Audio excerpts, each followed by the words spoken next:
Alhamdulillahi ala ihsanihi wa syukru lahu ala taufiqihi wa amtinanihi. Asyhadu an la ilaha illallah wa asyhadu anna Muhammadan abduhu wa rasuluh la nabiyya wa la rasula ba'dah, amma ba'd.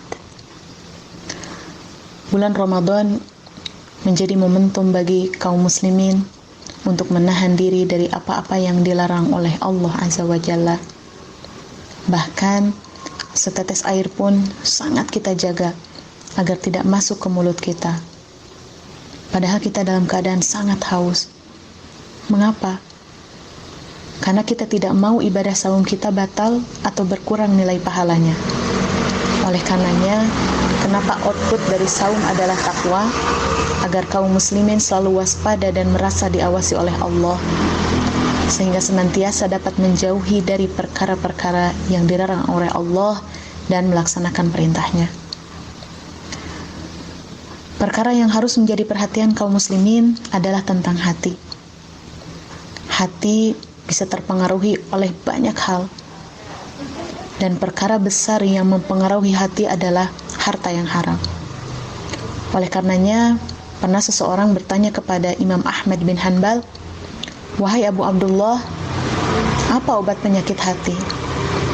Beliau menjawab, "Usaha yang halal." Hal ini menjadi indikasi bahwa usaha yang haram atau harta yang haram akan merusak hati kita. Padahal ketakwaan itu tempatnya di hati. Maka apa yang menyebabkan seseorang melakukan usaha yang tidak halal? Yang pertama adalah tidak takut dan tidak malu kepada Allah. Takut, malu, dan merasa diawasi oleh Allah adalah siasat untuk menjauhkan seorang muslim dan membentenginya dari perkara haram. Jika ketiga sifat ini hilang, maka akan sangat mudah baginya untuk melakukan perkara yang haram. Yang kedua adalah alasan kenapa seseorang memilih harta yang haram, karena ingin cepat kaya. Ini yang sedang terjadi di negara kita, yang sedang viral di negara kita. Betapa orang melakukan cara apapun tanpa mempedulikan apakah itu halal atau haram, agar dia bisa segera kaya. Yang ketiga adalah serakah dan tidak qanaah. Seorang muslim harus yakin bahwa rezeki itu telah dibagi sesuai kadarnya, seperti ajal. Keserakahan inilah yang akan menjerumuskan seseorang melakukan perbuatan yang haram. Dan yang terakhir adalah ketidaktahuan tentang bahaya pekerjaan haram dan hukumnya. Maka apa saja bahaya dari usaha yang haram bagi pelakunya? Yang pertama adalah kegelapan dalam hatinya dan kemalasan dalam berbuat ketaatan. Ini adalah ciri ketika seseorang memasukkan dalam tubuhnya hal yang haram, maka akan sulit baginya menerima kebenaran. Cahaya Allah pun akan sulit menembus hatinya, dan efeknya adalah dia semakin jauh dari Allah dan kehidupannya semakin tak karuan. Yang kedua adalah efek dari kita memakan harta yang haram, yaitu kemurkaan Allah, dan dia akan dimasukkan ke dalam neraka. Dan yang ketiga adalah tidak dikabulkannya doa. Doa adalah senjata kaum muslimin. Jika senjata ini tumpul, bahkan hilang, maka apa yang bisa kita jadikan tameng dalam menjalani kehidupan?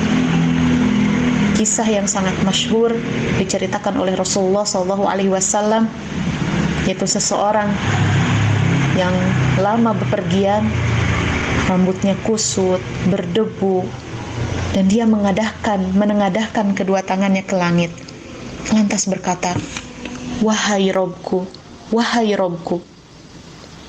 Padahal makanannya haram, minumannya haram, pakaiannya haram, dan ia kenyangkan dari yang haram. Bagaimana mungkin doa itu bisa terkabul? Padahal di orang ini ada 5 kunci dikabulkannya doa. Yang pertama apa? Perjalanan. Kemudian terasing sangat lama, rambutnya kusut karena disebabkan oleh debu perjalanan panjang, berdoa dalam keadaan sangat membutuhkan, dan dan mengangkat tangan sebagai adab dalam berdoa. Tapi kelima kunci dikabulkan doa ini tertutup semuanya hanya oleh satu kata, yaitu usaha yang haram. Rizki itu bisa jadi pahala dan bisa jadi dosa. Kita memakan makanan yang halal, maka akan memberikan kehidupan yang baik. Sedangkan satu suap makanan haram akan mendatangkan musibah dari arah yang tidak disangka-sangka. Dan seorang hamba tidak akan mendapatkan rahmat, keutamaan, dan keberkahan dalam rizki dengan cara bermaksiat. Maka jalan keluar dari usaha yang haram ini adalah qanaah dengan apa yang sudah Allah rizkikan kepada kita. Karena kekayaan bukanlah dari banyaknya harta, tapi dari hati yang menerima setiap apa yang Allah berikan. Allahumma kfini bihalalika an haramika wa aghnini bifadlika amman siwaka.